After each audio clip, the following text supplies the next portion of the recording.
Hello my friends, and welcome back to another Baldur's Gate 3 character building guide. Hope you're all doing well. Today we're covering my pick for the best Warlock build in Baldur's Gate 3.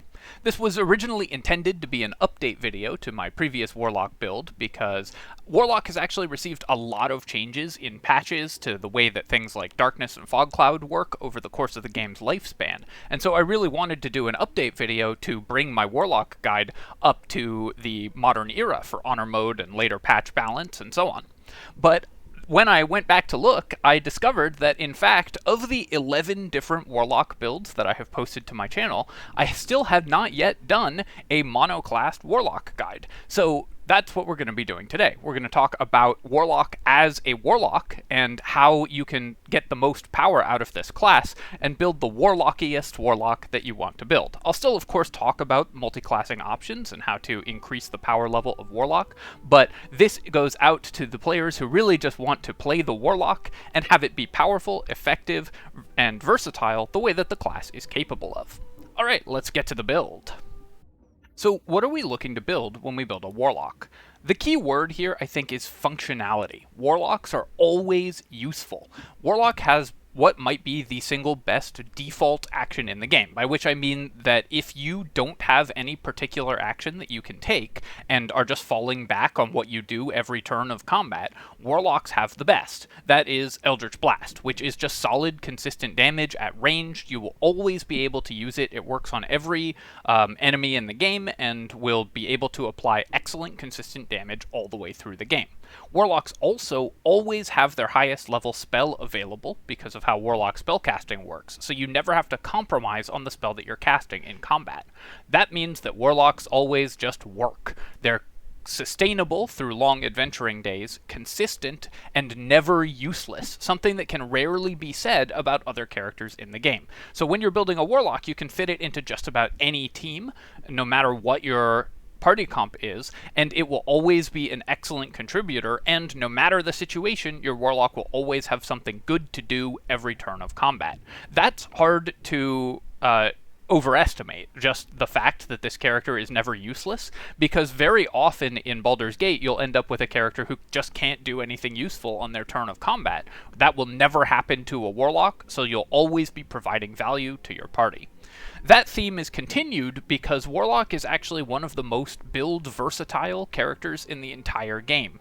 You get your choice of 3 different subclasses at level 1, and 3 different Pact boons at level 3, all of which change your character's strategy as much or more than the subclasses.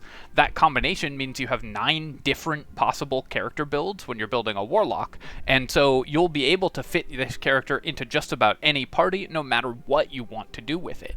Warlocks are hybrid characters between martial characters and spellcasters because they do solid, consistent damage with Blade Pact attacks or with Eldritch Blast. And if you think of Eldritch Blast as archery, you'll have a better sort of strategic understanding than if you try to think of it as a spell. It has much more akin to how a bow plays out in game strategically, because you're just doing constant ranged damage with it. And of course you also have your spellcasting, so you are both an excellent martial character doing solid, consistent damage throughout the entire game, and an excellent spellcaster, bringing some of the most broken spell effects in the game, as well as some of the most strategically powerful things that a party can be doing. So Warlock will always work in any party, and it will always be good, and I think that's the real beauty of the class. I'm using Wyll as the example character here because, of course, he is the Warlock of the party, but also because Human is actually a pretty good choice for Warlocks. What Warlocks want from their race pick is shield proficiency or medium armor proficiency, because you get light armor by default as a Warlock, and there are some excellent shields for Warlocks, so any race that gives you shield proficiency is going to be really good. In my opinion, the best pick by far for Warlocks, though, is Half Drow, getting you shield proficiency and an extra cast of Darkness every day, which Warlocks' strategies will all center around using the Darkness spell, so that will give you quite a lot of additional power over the course of the game.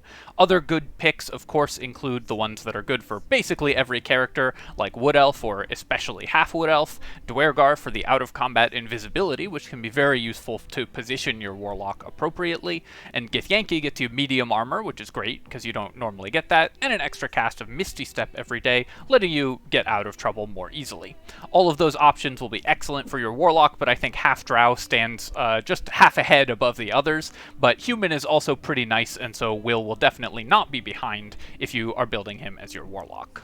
I also did mention that we're going to start by building a monoclass Warlock, but since we will want to talk about multiclassing, I should definitely mention that if you are intending to multiclass on a Warlock, you're very likely to want to take your first level in another class at level 1. An initial level of Sorcerer or Fighter can be very good, giving you con save proficiency. Warlocks will always be concentrating on a spell, so the higher your Constitution save is, the better. Fighter gets you some weapon and armor proficiencies, which are very useful as well, and Sorcerer gets you the shield spell and a bunch of other excellent things. But for the initial build of this character, we're going to start with Warlock. For our subclass selection, there's a few different choices here, and I think all of the Warlock subclasses are excellent and very powerful. Archfey is probably the weakest of them, but the Fey Presence action is very good for early levels, and that's where a lot of parties will Founder is at early levels. Fey Presence just being a short rest AoE Frighten is incredibly powerful, giving you a much better crowd control effect than any other character has available at this level. AoE Frighten will basically shut down every melee enemy in an encounter, and it's within 10 feet of your character, so you just run up into the middle of enemies and use it, and that can be very useful in the early levels. You also get some other things that are pretty nice, but that's the big draw for Archfey. Fiend Warlock gets the Dark One's Blessing passive temporary hit points, which honestly is not that important. While you will generate some temporary hit points for this character, you already have a good source of them with Armor of Agathis as a spell, and the temporary hit points will just not come up that often for most Warlock builds. But what Fiend Warlock does get that's really amazing is access to the command spell. This is probably the single best spell in the game in terms of winning on Honor Mode or on lower difficulties, just being able to take out an enemy, and Warlocks use it better than any other character class because they will always be casting it at max level. When you cast command at higher levels, you get to hit multiple enemies. So Warlocks with their 5th level spell slots will always be commanding 5 enemies, getting some of the most powerful crowd control in the game. Finally, Great Old One gets you Mortal Reminder, which is incredibly powerful and a nice passive benefit for your character. This just works every turn, no matter what. If you land a critical hit, it will frighten that enemy and any nearby enemies. That's incredibly strong, shutting down melee enemies completely. Handing out free crowd control like this consistently is very good, and you'll be getting a lot of critical hits because of Eldritch Blast and how it works. Eldritch Blast fires multiple shots per turn, so that's multiple chances at getting a critical hit, and works just fine with any gear that increases your critical hit chance. So you'll be getting more chances at triggering Mortal Reminder, which is incredibly powerful passively. For that reason, we're going to pick Great Old One for our default Warlock build because the passive fear is just so strong, and you will be triggering this most turns of combat because of the sheer number of attacks that you're going to be making and the likelihood of critically hitting when you're attacking with advantage, especially because Warlocks like critical hit gear. You can very easily reach something like critically hitting on a 15 without gearing too heavily towards it even, and that means that you, with advantage, you're going to be triggering Mortal Reminder on just about half your attacks. You're making multiple attacks per turn, so that's a lot of frightens that you're passing out to enemies, which will shut down a lot of encounters before they ever begin. So for our subclass, we're going to go with Great Old One. For our spell selection at level 1, we are going to take the Great Old One exclusive spell, Dissonant Whispers, which can also frighten a creature and does pretty decent damage. It's just a solid combat spell at first level. And for our second spell, we are going to take Hex. Hex is a bonus action to cast. It's a concentration spell, and it increases your Eldritch Blast damage by a d6. So now your Eldritch Blast is doing, well, all your damage, but your Eldritch Blast in particular, is doing 1d10 plus 1d6 damage, which is more damage than almost any other attack that characters are capable of making at first level.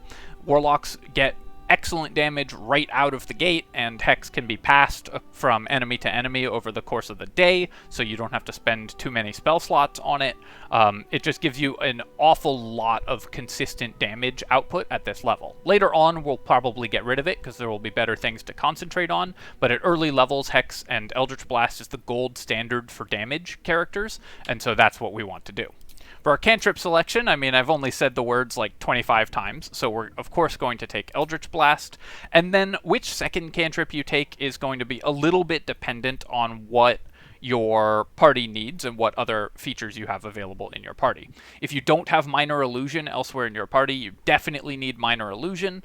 If you're planning to be your party face, you can pick Friends, and if you're neither of those things, Blade Ward can help protect Armor of Agathys hit points, and is very useful for that reason. But I'm going to assume that you have Minor Illusion somewhere else, but this character is doing your dialogue, so you can take Friends.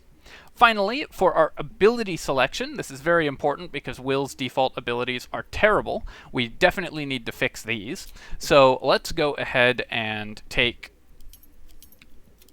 16 Charisma, 16 Constitution, because we want all even numbers, 12 Wisdom, and 14 Dexterity. You can build more Dexterity and less Constitution if you want, but since Warlocks are always concentrating on spells, it's very useful to have the and are sometimes characters that will take damage and need to make concentration checks. It can be very useful to have the increased Constitution for the concentration checks. Finally, it's worth mentioning that it's very worth taking a background that gives you Persuasion or some other way to get Persuasion on this character. The Warlock is very likely to be your party face, and Persuasion's the best dialogue skill. By default, they can't learn it, so you should try to pick a background that gives it to you. The Guild Artisan background is usually the best for that, giving you Persuasion and Insight, so that covers a bunch of the dialogue skills. And then we'll just take other Charisma skills so that this party can handle that for our character. Alright, that is our first level build. Let's move on to level 2. At Warlock level 2, we get to take another spell, and the spell that we are going to take is Armor of Agathys. So this is a day-long buff that doesn't take your concentration. It gives you 5 temporary hit points at this level, but because we're a Warlock, as we continue to level up, it will be cast at higher levels. Every higher level you cast this spell is worth 5 more temporary hit points and 5 more return damage. The return damage isn't a huge portion of this spell's effect for this character, because we'll typically be playing at range, especially at early levels, and trying not to take hits, because we're relatively squishy compared to characters that are more dedicated melee combatants. But Armor of Agathys is very useful for keeping you alive in the situations where something does go wrong, and the extra return damage can be useful if an enemy does happen to get off a melee attack against you. It also lets you turn a short rest resource, a Warlock spell slot, into a long rest buff, which is something that's really good, because it means that you can spend a spell and then short rest and still be at full power, but be at higher than full power because you have a long rest spell that's left over from your previous resources. Great thing to spend a spell slot on also if you just happen to have a spell remaining, but the rest of your party needs a rest, so Armor of Agathys just makes your play much smoother. We will also get access to 2 Eldritch Invocations, and almost every Warlock is going to make the same 2 selections at this level, because there are 2 Eldritch Invocations that are just better than the others in my opinion. One of them is Agonizing Blast. When you cast Eldritch Blast, you add your Charisma to the damage that it deals. And the cool thing about this is not only does that just increase the damage of your Eldritch Blast, so now we're doing 1d10 for an average of 5.5, plus 3.5 from the Hex, because that's 1d6, so that's an average of 9, plus 3. So that's an average of 12 damage from our Charisma bonus. So that's an average of 12 damage per Eldritch Blast at this level, which again is higher damage than most other characters are capable of putting out at all. And that's every turn with almost no resources spent. It also will continue to scale throughout the game. The way that Eldritch Blast works is rather than getting additional damage as you level up, it gets additional beams, and each beam applies the Hex damage and the Agonizing Blast damage independently, so you're going to be increasing the damage consistently as you level up. That's what makes Warlock such a great damage dealer. The second one that we're going to take is Devil's Sight. Devil's Sight lets us see through darkness, and at the next level, we're going to get the ability to cast magical darkness. I'll talk a little bit more about why this is so powerful when we get there, but Devil's Sight is required for Warlocks because it gives you just a broken interaction with the enemies in the game, and makes you one of the most powerful characters out there in terms of your defensive setup. Some other options, if you don't like these two for whatever reason, Repelling Blast is one that we're going to take later on and will be very powerful just throughout the game. You could take that at level 2 if you wanted to, but honestly, I think that you will be decreasing your power significantly if you take anything other than Agonizing Blast and Devil's Sight, so we're going to recommend those for sure. We already have the perfect spells, so we don't need to replace anything. Let's go to level 3. At Warlock level 3, we get access to second level spells, and because of how Pact magic works, every spell that we cast in the game is now going to be cast at level 2. So that means our Armor of Agathis is going to be worth 10 hit points and 10 damage, and our spells are level 2 spells. This is a pretty huge buff to the Warlock, and means that we will always be at maximum effectiveness. For our spell selection at this level, we are of course going to take Darkness. Darkness gives you a big bubble of impenetrable darkness. So without the Devil's Sight feature or some other way to become immunity to blind, enemies cannot and allies cannot see through it. That means that when you're in the darkness, ranged enemies can't shoot you, but you can shoot them. And because they can't see you, you have advantage on every attack. Melee enemies that enter the darkness will have disadvantage on every attack. So they will have disadvantage and you'll have advantage if you are in your cloud of magical darkness. That means that at best, you are swinging the chance to hit by roughly speaking 8, because enemies will be roughly -4 to hit you, and you will be roughly +4 to hit them. That's what the math on advantage works out to. And so you are changing the chance to hit and be hit by a massive value. Darkness is a huge swing in your favor, aside from the fact that it just makes ranged enemies completely unable to target you. Enemies with AoE effects will still be able to hit you, but this will single-handedly win so many encounters in the game just by completely shutting down ranged enemies and by preventing melee enemies from being at all effective. Darkness is one of the most powerful features in the game, and a lot of strategies are built entirely around abusing this spell, so we definitely want it.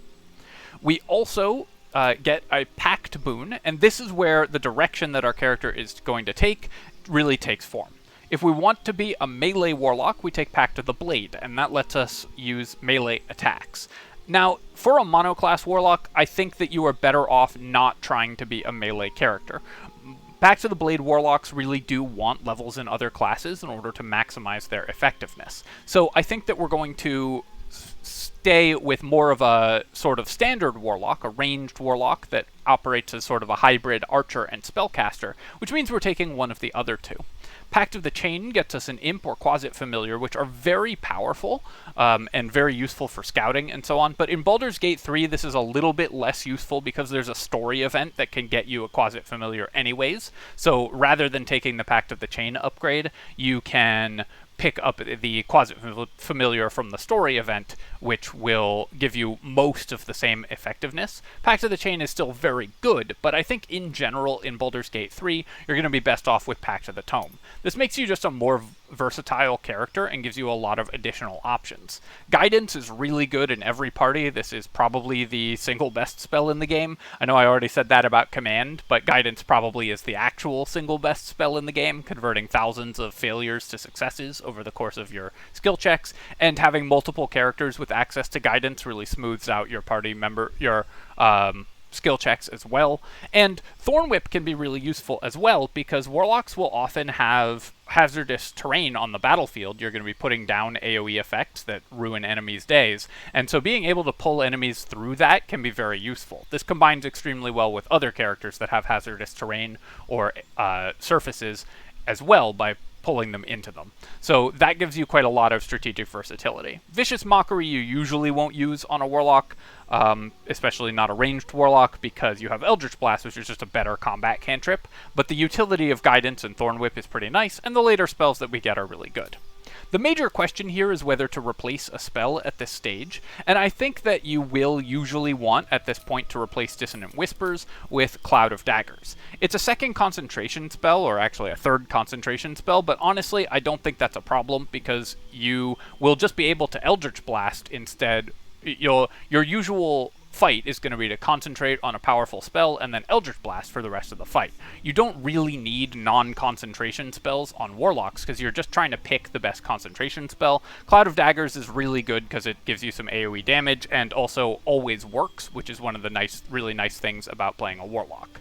If you are finding that you are just never using one of these spells, you could stick with Dissonant Whispers, or of course you could just take Misty Step, which we're going to take next level anyways, and Misty Step is very powerful for every character, giving you making you much more survivable and better able to position your character because of the bonus action teleport.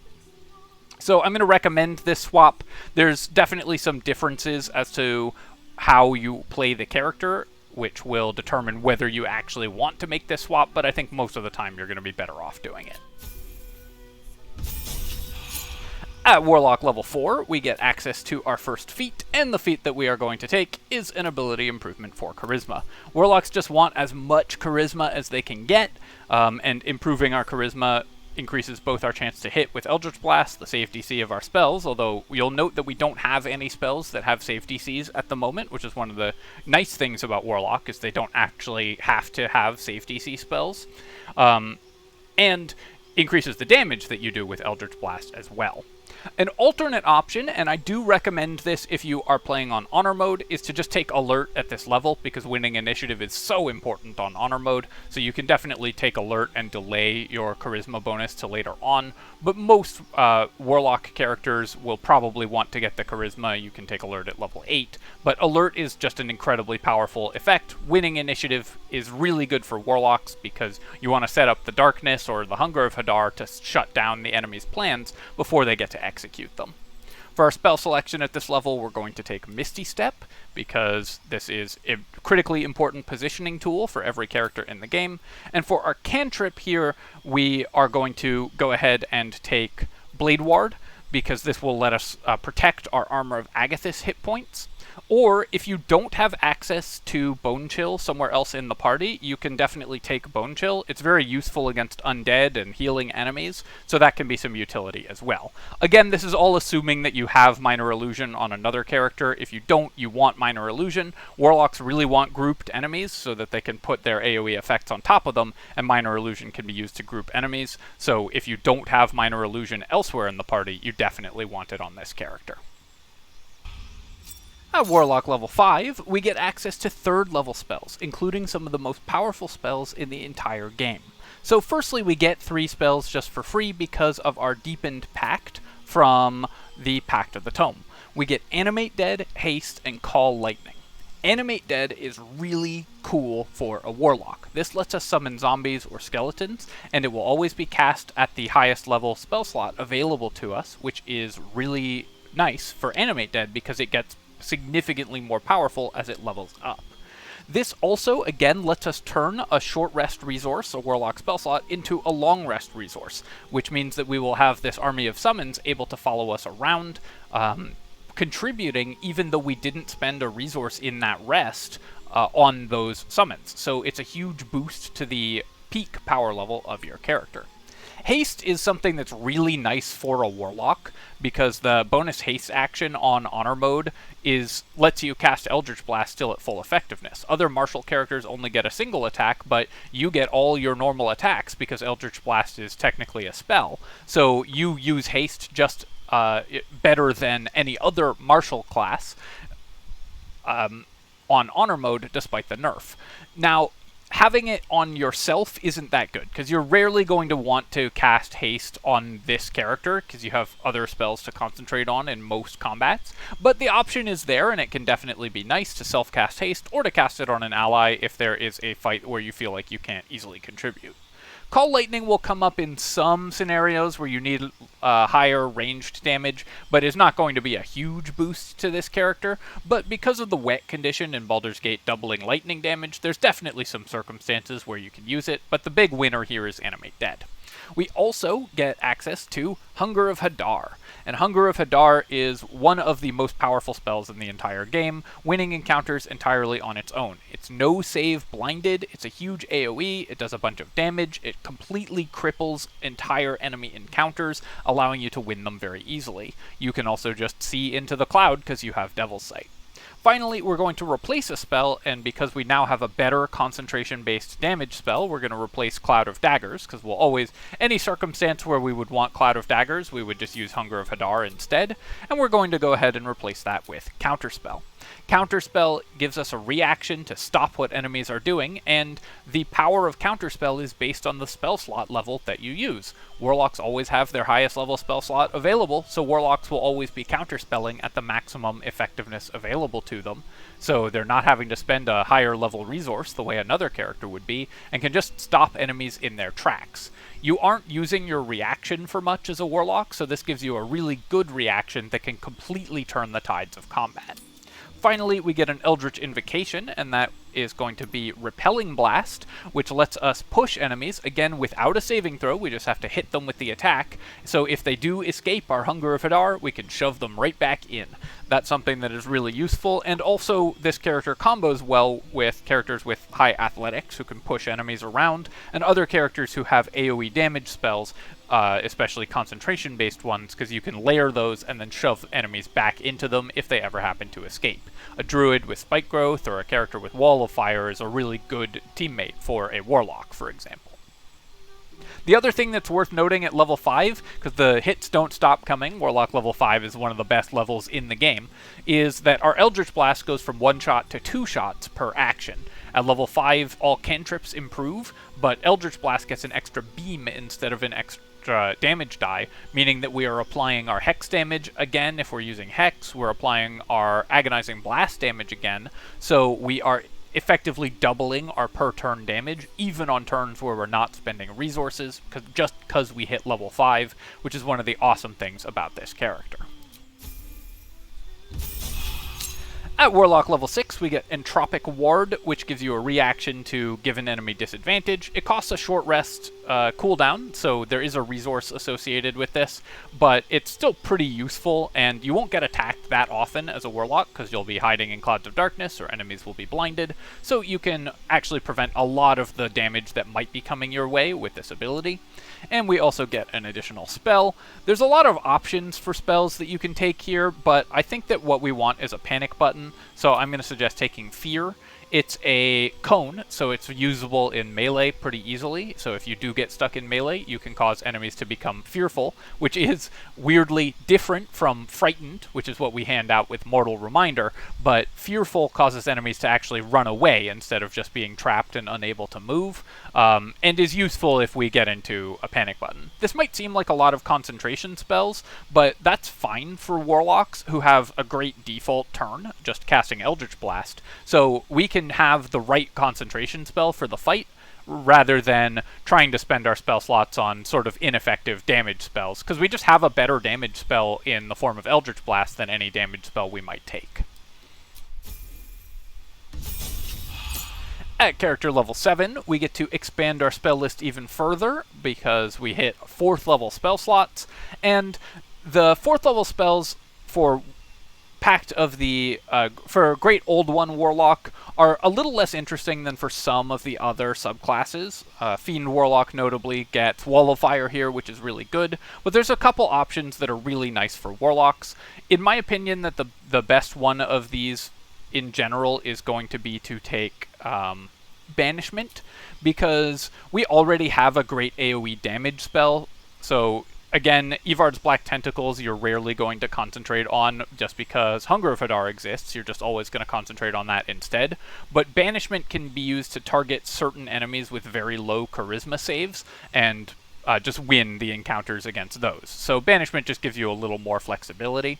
And then we also get another spell from our Eldritch Invocations, which lets us pick up an additional spell, we've now gotten all of the great passive benefits from Eldritch Invocations, so I recommend picking up Dreadful Word so that we can get Confusion, which is just yet another fight-winning concentration spell and very useful in circumstances where you just need a big AoE. It also doesn't hit your allies, Confusion, so you can cast it into melee, which is really useful if your party is all tangled up with one another. At level 8, we get a second feat, and I do believe that on almost every character at this point, we have high enough charisma to reliably land our Eldritch Blast attacks and do enough damage, so you're going to be best off taking Alert. Winning initiative is so good for this character that I really think that the Warlock builds benefit even more from Alert, a broken feat that you should take on just about every character if you can manage it, than other characters do. So you can go first and lay down Hunger of Hadar or set up your Darkness Fortress before the enemies get a chance to do anything. We also get an additional spellcast, and there's a lot of options here. You will, at this point, rarely be casting this spell, because Warlocks always have access to their best spells. You rarely have to choose, like, the 8th spell that you have in your list. But there's definitely some options available. There's some decent damage spells that you could take at this level. We could go back for Dissonant Whispers, or you could pick up something like Blight, which is usually a pretty bad spell, but reasonable for a Warlock because you aren't spending a real spell slot on it. But I think that the best pick overall is going to be Evard's Black Tentacles. This can be layered with Wall of Fires and stuff from your allies, just to trap enemies in place, and gives you yet another form of control. This lets you pick the best control spell for the fight, no matter what the circumstances are. At Warlock level 9, we get access to 5th level spells, and Warlocks get some cool ones at level 9, but the one that's the best that we get at level 9 is actually from our Eldritch Invocation. We get Minions of Chaos, letting us cast Conjure Elemental with a Warlock spell slot.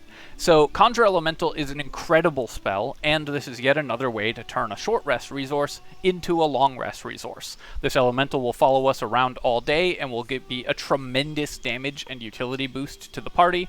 By default, I think the Water Elemental is the best, but all 4 are definitely worth experimenting with, so definitely see what fits best in your party. And Minions of Chaos is just so powerful that you definitely want it. For our spell that we are taking as our actual spell selection, I'm going to recommend Hold Monster. There are some fights that Hold Monster is just really good in. This will work extremely well against certain bosses and lets you get critical hits. And again, this can just increase our potential to always have the right control spell for the circumstance. Paralysis is the single best condition that you can apply in the game, other than dead, of course, because it not only completely prevents enemies from doing stuff, it also guarantees critical hits against them. And this can include critical hits with your Eldritch Blasts if you move up to within 10 feet of the enemy while they are held. So Hold Monster's the best of these, but again, you aren't going to use these spells that often. You're mostly going to use these spell slots on Conjure Elemental, on Animate Dead at the beginning of the day, and then you're going to use your remaining spell slots to cast Hungers of Hadar and Darknesses as the game goes on. So that's what Hold Monster gives you. Hold Monster just gives you the option to have a whole other aspect to your play, rather than something that you're going to do every fight. At Warlock level 10, we get Resistance to Psychic Damage, which is not terribly useful, but is okay. And they take damage in return whenever you take psychic damage. This is a pretty minor benefit, but something that you'll definitely take and is worth having. For our spell selection here, if you're finding that you need just a damage spell, you can just take Blight, and then you can just spam this fight after fight. You can take Telekinesis, which gives you a lot of additional options as well. There's a lot of utility spells we could go back for, like Invisibility or Mirror Image, if you're finding that you're getting hit. Those are definitely some options. Tasha's Hideous Laughter is another control spell we could take for fights where that one's good. There's a few different options, but at this point we have all the spells that we're going to use very regularly. For our cantrip selection here, we can go ahead and pick up True Strike just to have advantage on some attacks and advantage on annoying people in the comments. And we can go on to Warlock level 11. At level 11, we get a Mystic Arcanum selection. So Warlocks don't get 6th level spells by default. Instead, they get these Mystic Arcanums. The Mystic Arcana options are a choice of 5 different 6th level spells that you can cast once per day, which is actually a little bit worse than if we just learned a 6th level spell, because we are not able to refresh this spell slot using the items that refresh your spells, so we're limited to actually casting it once per day. The options here also aren't incredible, but they are still 6th level spells, so they still really boost your characters up significantly. Circle of Death is pretty bad and definitely not worth taking. The math on this spell just does not work out. Arcane Gate is very situational and not one I would recommend. And Flesh to Stone is unfortunately a bit of a joke, because enemies need to fail 4 saving throws before it really does anything. So you're really choosing between Eye Bite and Create Undead. Eye Bite is pretty powerful. I actually love this spell, but I don't think it's very good for Warlocks because it replaces your action with Eye Bite, and you'd rather just be casting Eldritch Blast, and it's a concentration spell, and you want to be concentrating on Hunger of Hadar or Darkness. So I think that the best option is to take Create Undead, because the Mummy is very useful for you, synergizes with all the fear that this build is handing out, and gives you yet another summon, which means that between Animate Dead and Conjure Elemental and Create Undead, this character can just be a walking army in addition to a very powerful spellcaster and a very powerful damage dealer. For our spell selection, honestly, at this point, it does not matter really what we take. We are very rarely going to be using the spell that we select at this point, so you can just pick up anything that you think your party is going to need in terms of utility, or just something fun like Telekinesis. We can grab, also, it's worth mentioning that at level 11, Warlocks also get a 3rd spell slot. This is for every short rest, so it increases the amount of spells that you are casting in a day by 50%, giving you a pretty massive boost to your sustainability. It's less a power upgrade in an individual fight, and more just a significant upgrade to the number of fights that you can take in a given day, meaning that your adventuring days, which were already able to be really long, are even longer now. So just a great ability for this character. Finally, at Warlock level 12, we get yet another spell, and again, at this point, our spell selection is not going to change how our character plays out significantly, but we have powered up so much from our Eldritch Invocations and class features that it doesn't matter, so we'll just take kind of whatever we feel like we want here. And our Eldritch Invocation, similarly, is not going to change our character's play significantly at this stage. Life Drinker is very, very good if we're a Blade Warlock, but for this ranged character, we won't be making melee attacks. So I think that the one that gives you the most options here is to go back and take Mire the Mind. Having slow can be quite useful for some boss fights in the late game. If there are enemies that you really want to lock down specific enemies, then slow can be useful. It stacks very well with other debuffs. It's yet another concentration spell, but there's not much here that we're honestly that interested in, so you can take whatever you want for flavor. I think that Mire the Mind is the most mechanically optimal. Finally, of course, we're going to max out our Charisma so that we're doing the most damage possible, and that is our level 12 Warlock. For items for a Warlock, there's basically 3 categories of items that we're really interested in. Anything that increases our chance to hit with Eldritch Blasts is incredibly powerful, so stuff that increases spell attack rolls. Things like these Daredevil Gloves, which not only increase your chance to hit, but also mean that you can attack in melee with impunity, especially good with Repelling Blast, because you can push enemies away. Also, anything that increases your initiative. Initiative is critically important to Warlocks, and so you just want to go first. Unlike other spellcasters, though, you don't really need spell DC increasing gear, because so many of your spells don't use saving throws at all. Hunger of Hadar doesn't have a saving throw, Eldritch Blast effects don't have saving throws, so while you can use spell DC gear, you can also save that for your other party members who might need it more. Finally, anything that increases your Charisma is incredibly valuable, because it increases your chance to hit, and also your damage. And Also, of course, anything that increases your chance to critically hit, including things like the Knife of the Undermountain King. It doesn't matter that this is a weapon and that we're not proficient with it. It still just works fine on our Eldritch Blast attacks. Mean that our Mortal Reminder fear is much more likely to go off. Critically hitting is really good on Warlocks, so increasing our critical hit chance with any items that increase that are very good. Lastly, of course, I'd be remiss not to mention the best-in-slot item for Warlock, which is the Potent Robe, although this does require a specific story choice. But this doubles your Agonizing Blast damage, effectively, increasing your damage to Eldritch Blast from Charisma by your Charisma again, so you are going to do even more damage, and by giving you a bunch of extra temporary hit points. So this is a massively powerful robe that basically every Warlock will want to keep a lookout for if you're on a play path that can actually use it.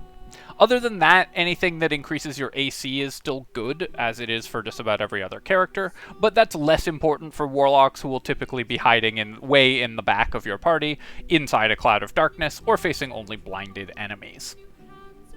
Finally, for multiclassing options for this character, you will notice that I talked a lot in the last few levels of the build about how we were getting stuff that we didn't really need.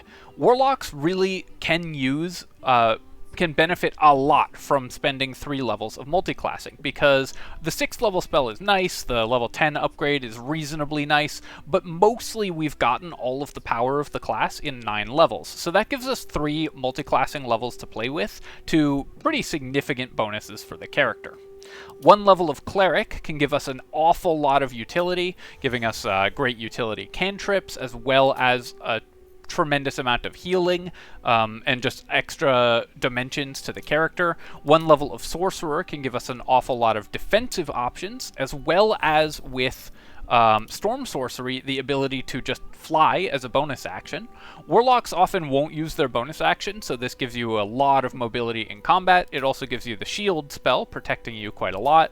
And finally, Fighter, if taken for 2 levels, gets you Action Surge. So Fighter gets you, at level 1, Constitution Save Proficiency, Medium Armor and Shield, Heavy Armor and Shield Proficiency, and then at level 2 gets you Action Surge, which plays out really well with Warlock's play pattern of wanting to cast 1 powerful concentration spell and then Eldritch Blast, because you can do both those things in the first turn of combat. Also, Action Surge is on a short rest cooldown, just like all your other abilities, so it synergizes very well with the class. For a normal standard build for a Warlock, I would probably recommend 2 levels of Fighter and 1 level of Sorcerer, or 3 levels of Sorcerer for Quicken Spell. All of those are options, and you're typically going to want to take that as your 1st level, and then as your 6th and 7th level, because when you get access to 5th level Warlock spells, Warlock powers up massively.